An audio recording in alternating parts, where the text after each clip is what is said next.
আমি বুঝতেছি না, আমি লিটারালি ব্ল্যাঙ্কড আউট, আমার মাথায় কিছু ঢুকতেছে না। আমরা যেরকম ম্যাচ একটা চাইছিলাম রিঙ্কু ভাই, হ্যাঁ আমরা যেরকম একটা ম্যাচ চাইছিলাম যে লাস্ট ম্যাচ ডিসাইড করবে কোন টিম টপে থাকবে, কোন টিম সেকেন্ডে, কোন টিম সাথে, সেই রকমই একটা ম্যাচ কিন্তু হয়েছে। কোন টিম ফ্রি মাইন্ডে খেলতে পারে নাই। এখানে আমাদের আশা ছিল জারা এবং মিস্টার ত্রিপুরার মধ্যে এখন পয়েন্ট টেবিল যখন দিবে আমরা ফাইট আউট করতে পারবো যে টেবিলের মধ্যে কি টানটা দিবে। ঠিক আছে, তো রিঙ্কু ভাই কি মনে হয় ফাইটটা লাস্টের ফাইটটা কেমন ছিল? লাস্টের ফাইটটা হচ্ছে গিয়ে স্কাব্যর জন্য খুবই ইম্পর্টেন্ট ছিল কিল পয়েন্টে উঠানোর, এন্ড সেটা ওরা একমাত্র টিম যারা হচ্ছে এক্সিকিউট করতে পারছে। যেটা দরকার ছিল হচ্ছে গিয়ে কি এর জন্য, রাদের জন্য ইম্পর্টেন্ট ছিল এই ম্যাচটা, খুবই ইম্পর্টেন্ট। ওদের কিল পয়েন্ট স্টার্টিং এ ছিল, বাট ওই যে যারা সাথে ফাইটটা এল শেপের ফাইটটা খুবই আমি বলতে চাই যে সিচুয়েশনটা রাদের জন্য খুবই খারাপ। ওদের দরকার ছিল আর একটু পিছনে চলে যাবে, এই ফাইটটা না নেওয়া, কারণ এই টাইমে হচ্ছে গিয়ে না বিমান শক্তির ওই চিমনির সাইড থেকেও মার খাবে ওরা,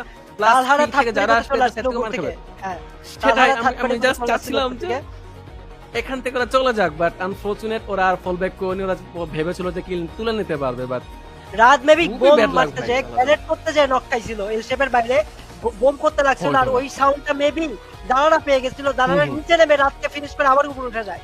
তো দাঁড়ানা এখানে একটা ভালো ট্রিক্স কাটাইছে, আর ততক্ষণে ফ্লিকার অলরেডি উপরে ছিল স্নাইপারদের কভার দেওয়ার জন্য, বাট যখন দেখছে সবাই নক হয়ে গেছে ফ্লিকার কিন্তু অন্যদিকে চলে গেছিল একটু হলেও যাতে প্লেস পয়েন্টটা নিয়ে আসতে পারে। কিন্তু এই পুরো ম্যাচে ইস্কাব্য যে খেলাটা দিল, তাদের টিমটা যে খেলা দিল, একটা প্রপার ডমিনেশন করে যে বুয়া প্রপার অসাম, যেটা হচ্ছে গিয়ে জো ব্রেকার টিমটাকে হচ্ছে গিয়ে পুলাপেন চিনতো সবাই। বাংলাদেশ কমিউনিটি যে ফ্রি ফায়ার কমিউনিটি ওল্ড যারা জেনারেশন আছে, ওজি যারা প্লেয়ার আছে, ভিউয়ার্স আছে, তারা কিন্তু জো ব্রেকার্সকে চিনতো। এই জো ব্রেকার্স হচ্ছে গিয়ে এইরকম খেলার জন্য হচ্ছে গিয়ে মানে ফেভারিট, সবার ফেভারিট। সো এইটা লাস্টে আইসা লাস্ট ম্যাচে হচ্ছে করে শো করেছে।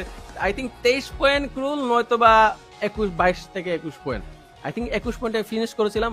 লাস্টের 2-3টা কিল করে নিতে পারছে নাকি অন্য টিম নিয়ে নিয়েছে সেটা শিওর না। So let's find out.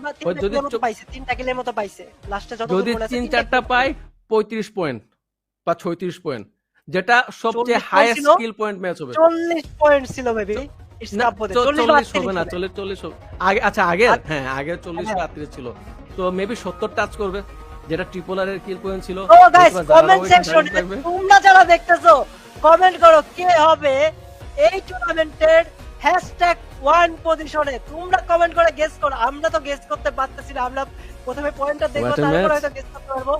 তোমরা কমেন্ট করে জানাও কোন টিম #1 এ থাকবে, কোন টিম #2 এ থাকবে, কোন টিম #3 তে থাকবে। বাট না বলতে নয়, রাতরা যে ম্যাচটা খেলছে লাস্ট দুইটা ম্যাচে যে ডমিনেশনটা প্রথমে দেখানোর চেষ্টা করতে, দ্যাট ওয়াজ সামথিং অ্যামেজিং, কিন্তু তারা লাস্ট পর্যন্ত সার্ভাইভ করতে পারে না, এটাই তাদের একটা ড্রব্যাক ছিল। কিন্তু ইস্কাব্যরা এই ম্যাচে প্রপার একটা ডমিনেশন দেখায় তারা বুয়াটা নিয়ে আসছে, এইটাই চাইতেছিলাম আমরা রাজদের তরফ থেকে। এখন কিন্তু আমরা পয়েন্ট টেবিল, আচ্ছা পয়েন্ট টেবিল না, এমভিপি কাব্যর কুটুস এলিমিনেশন পয়েন্ট 8 কিল, 10টা অ্যাসিস্ট, তাহলে 18 কিল তো একাই ওধারের কাছে ছিল। What a performance! তো টেবিল টপে হচ্ছে কি মোস্ট এমভিপি কুটুস হয়ে যাবে, কুটুস তো ছিল আগে থেকে। যাই হোক, let's see, let's find out ভাই। I am excited. তার কিল সবচেয়ে বেশি ছিল ওভারঅল ইয়াতের মধ্যে, এমভিপির মধ্যে। কিন্তু ভাই কুটুসের ড্যামেজটা যদি দেখেন 4573, সে কিন্তু ভালো ড্যামেজ, 8টা কিলে কিন্তু এতগুলো ড্যামেজ হয় না। দ্যাট মিন্স সে পুরো ম্যাচে ভালো ড্যামেজ কিন্তু প্রোভাইড করছে প্রত্যেকটা টিমে। আর 10টা এই যে নতুন শটগান ক্রুল, এটা সম্পর্কে আসলে সবারই একটু এক্সাইটেড হওয়া উচিত। কি একটা পারফরম্যান্স, যেই টিমগুলোর মানে যেই প্লেয়ারের সবচেয়ে বেশি কিল ওর হাতেই দেখবে হচ্ছে গিয়ে ঠিক গান হচ্ছে এটাই M590। ইয়েস, সবচেয়ে ড্যামেজ প্রোভাইড করে এই গানটা। হোয়াট এ গান, হোয়াট এ প্লেয়ার ভাই সাহেব। সবচেয়ে ভালো ভালো শর্ট রেঞ্জের প্লেয়াররা মেইনলি এই গানটাই ইউজ করতেছে, অস্থির। কিন্তু একটু পরে কিন্তু আমরা পয়েন্ট টেবিলটা দেখতে পাবো কোন টিম কত পয়েন্ট নিয়ে লিমিট হয়েছে। আর এই পুরো ম্যাচে আমি মিস্টার ত্রিপোলারের ক্যাম্প জাস্ট একবার দেখছি, তাদের পয়েন্টের ব্যাপারে আমারও আইডিয়া নাই, রিঙ্কু ভাইয়েরও আইডিয়া নাই। এইবারে আমরা পয়েন্ট টেবিল, আচ্ছা পয়েন্ট টেবিল না, #1 এলিমিনেশন লিডার টোটাল ম্যাচের কাব্যর চিতা উইথ 17 এলিমিনেশন পয়েন্ট, #2 তে আরআরআর রাহাত উইথ 14 পয়েন্টস, #3 তে কাব্যর কুট্টুস উইথ 14 পয়েন্ট। সে একটা ম্যাচ থেকে 8টা কিল নিছে। #4 Wow. দিবসের cracked with 14 elimination points and #5 crazy Nizat with 13 points. ক্রেজিদের ব্যাপারে একটা কথা Yes. বলি, তারা কিন্তু 0 পয়েন্টের সাথে এলিমিনেট হয়ে গেছে এই টিমটাতে। রাতদের সাথে ফাইটটা লাগছিল এবং ফাইটটা যদি পুল আপ করতে পারতো হয়তো একটা চান্সেস ছিল ক্রেজিদের কাছে, হয়তো 1 পয়েন্ট বা 2 পয়েন্ট ছিল, যেটা ফাইট টু কিলদের মেরে তারা কিল পয়েন্ট সিকিউর করছিল। কিন্তু এখন পয়েন্ট টেবিলটা দেখলে অ্যাকচুয়ালি বোঝা যাবে যে কি হবে। বাট কিছু টিমের জন্য যেরকম কেজি এবার 2টা ম্যাচে মাত্র 1 থেকে 2 পয়েন্ট তুলছে মাত্র, তো এটা খুবই ব্যাড লাগ। দিবসরাও সেম 2টা। সো এখন চ্যাম্পিয়ন কে হতে চলেছে? আই থিঙ্ক ওভারঅল স্ট্যান্ডার্ডে এই ম্যাচের চ্যাম্পিয়ন আর কি, এই ম্যাচের চ্যাম্পিয়ন কে ছিল সেটা দেখবো, কাব্যর টোটাল পয়েন্ট কত হচ্ছে সেটা আমরা বুঝতে পারবো, এন্ড তারপরে আমরা ওভারঅল স্ট্যান্ডিং এ যাবো। Let's see, let's find out Kabya কয়টা পয়েন্ট গেল ম্যাচে নিতে পেরেছে। I hope to Free Fire influencer road to glory champion mister দিবোলা, what was that guys? First পয়েন্টের লিড ছিল তাদের কাছে। এই ম্যাচে তারা কিন্তু তেমন কোনো পয়েন্ট নিতে পারে নাই, বাট তারা খেলে লিড করে কাজে লাগায় চ্যাম্পিয়ন হয়ে গেছে। কিন্তু ভাই এটি চ্যাম্পিয়ন হবে। ওয়াও, আমি জাস্ট সিচুয়েশনটা মিলাতে চাচ্ছিলাম, যে আমি জাস্ট দেখতে চাচ্ছিলাম, মনে করতেছিলাম ট্রিপলারে কয়টা কিল পয়েন্ট ছিল। নাও তারা হচ্ছে কি যে গেপটা তারা ছিল না বাকি টিমদের কাছ থেকে, সেটা সিকিউর করতে পেরেছে। যে গেপটা ছিল সেখানে 4-5 কিল পয়েন্ট রেড করতে পেরেছে, হয়তো বা 8 হয়তো মেবি 10 পয়েন্ট ওদের ক্ষেত্রে গিয়েছে। দেন ওরা উইনার। কংগ্রাচুলেশন ট্রিপলার, কংগ্রাচুলেশন ভাই। সেকেন্ডে ক্যান ইউ ইমাজিন দ্যাট? ওইখান থেকে কামব্যাক করে Wow. #2-তে এবং ভাই। #3-তে কি ছিল এই লিডারবোর্ডটা কি ছিল ভাই? এটারে বলে প্রপার একটা কামব্যাক, যেটা ইটস কাপড়া করে দেখেছে। দেখো টিপলাররা খেলতে কনস্ট্যান্ট একটা খেলা খেলছে, ওই ব্যাপারে কোনো সন্দেহ নাই, বাট কাপদের টিমের কাছে কিন্তু ওইরকম হোপ ছিল না। আমি আর রিঙ্কু ভাই কিন্তু প্রেডিকশনটা ওভাবে করি নাই যে কাব্যদের কাছে একটা কি বলে চান্স আছে, বাট ডমিনেশন যে কারে বলে এইটা কিন্তু ইটস কাব্যরা দেখা দিচ্ছে।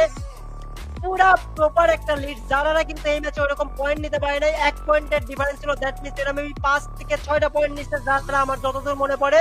দিবসরা 66, রক্সম্যানরা 64। দিবসরা জাম্পিং করছে, দিবস গেমিং জাম্পিং করছে, রক্সম্যানদের পিছনে ফেলাই দিয়েছে। রক্সম্যানরা প্রথমে রক্সম্যান সেকেন্ডে ছিল, ইয়েস রক্সম্যান সেকেন্ডে ছিল, যারা হচ্ছে গিয়ে ওকে ভাই, yes. That was What a something amazing performance. Guys. এই ম্যাচের গেম 35 পয়েন্ট 35 কাব্য পয়েন্ট গেল ম্যাচে ছিল 35 পয়েন্ট, আমি সেটাই বলছিলাম। ওয়াও, 23 পয়েন্ট 35 পয়েন্ট, শুধুমাত্র এই ম্যাচটাই হচ্ছে গিয়ে না কাব্যর হিসাবটা টোটাল চেঞ্জ করে দিয়েছে, যেটা yes yes Zara and RRR both are 6 points only. Both have collected only 6 points. আমি ভাবছি যদি somehow maybe Zara টিপলারদের পিছনে ফেলাই দিবে, আমার মনে হয়েছিল জিনিসটা। বাট সেই যে 10টা পয়েন্টের লিড, এইটাই কিন্তু RRR কে পুরো টপে রেখে দিছে। 10টা পয়েন্ট আর অন্যান্য টিমের থেকে অনেক বেশি পয়েন্টের লিড ছিল। এবং কন্টেন্ট লেজেন্ড আমরা দেখতে যাচ্ছি। বাংলাদেশ টপ 1, বাংলাদেশ টপ 1 যারা ফ্যান মেতেছো, তোমরা মন খারাপ করার কোনো মানে কারণই নাই। কজ কন্টেন্ট লেজেন্ড যে প্লেয়ারটা 4 লাখ টাকা নিজের পকেটে নিয়ে চলে যাবে, সেটা হলো তোমাদের আর কেউ না, রাজ ভাই ওয়াইটি। তাদের ডমিনেশন আমরা একদিক দিয়ে হচ্ছে উইনার রাদ, ইয়েস। তো রিঙ্কু ভাই, সো আমরা ফার্স্ট একটা উইনার পেলাম মিস্টার ট্রিপলার ক্রুল, দেন হচ্ছে সেকেন্ড উইনার কন্টেন্টের দিকে মিস্টার রাতকে পেলাম। What a day, what a night ভাই সাহেব, কি একটা খেলা, কি একটা টুর্নামেন্ট, কি একটা কি বলবো, মানে বিশেষ করে আজকের এই টুর্নামেন্টটা না এত লেভেলের এক্সাইটমেন্ট ছিল, যেটা আই থিংক ফার্স্টে আমরা গেসই করছিলাম যে এরকম হওয়া উচিত, সেম টু সেম ওইরকমই গিয়েছে। And congratulation Mister Tripler, congratulation. Predict করতেছিলাম যে এরকম একটা কিছু। Yes Mister Kabya, congratulation by he last ম্যাচে কি হলো, টেবিল পুরো টান, যে ফার্স্ট হওয়ার কথা সে ফার্স্ট হয়েছে কোন মতে। আমি তো ভাবছিলাম না যে টিপলার ভাইরা ফার্স্ট হবে, আমি কোনো মতেই ভাবি নাই। কস্তারা প্রথমে লিমিট হয়ে গেছিল। দেখ কাব্যর কাছে যদি একটু পয়েন্ট বেশি থাকতো, জাস্ট ইমাজিন করো আরো 6টা পয়েন্ট, আরো 6টা কিল যদি সামহাও ওদের পকেটে চলে যেত, খেলা ওরা উইনার হয়ে যেত। বা ট্রিপলার যদি পজিশন পয়েন্টে আরেকটু আগে মারা পড়তো, তাহলে খেলা হয়ে যেত। যাই হোক, what a day. Redeem code check করে নিও, লাস্ট রিডিম কোড ডেসক্রিপশন বক্সে পিন কমেন্টে। And thank you so much যাদের স্ট্রিমে ছিল। ইয়েস মিস্টার, যারা আসো ভাই সব, আমি হচ্ছে ইলিউশনিস্ট, এ হচ্ছে ক্রুল। তোমরা আমাদেরকে ফলো করে নিও ফেসবুক এবং ইউটিউবে, দুজনে আছি আমরা। And আজকের দিনে ক্রুল, আজকে আমার পক্ষ থেকে বিদায়। What a day, what a night. Last কিছু বলা থাকলে তুমি বলে এন্ডিং করতে পারো আজকে। তো আমাদের সাথে থাকার জন্য অসংখ্য অসংখ্য ধন্যবাদ। ইনশাআল্লাহ এরকম টুর্নামেন্ট আমরা ফিউচারে চাই, কিসের জন্য? এটাই আমাদের স্পোর্টস কে আগায় নিয়ে যাবে। তো ভাই সবাই ভালো থাকো, সবাইকে বাই বাই, আল্লাহ হাফেজ, গুড বাই। Bye bye.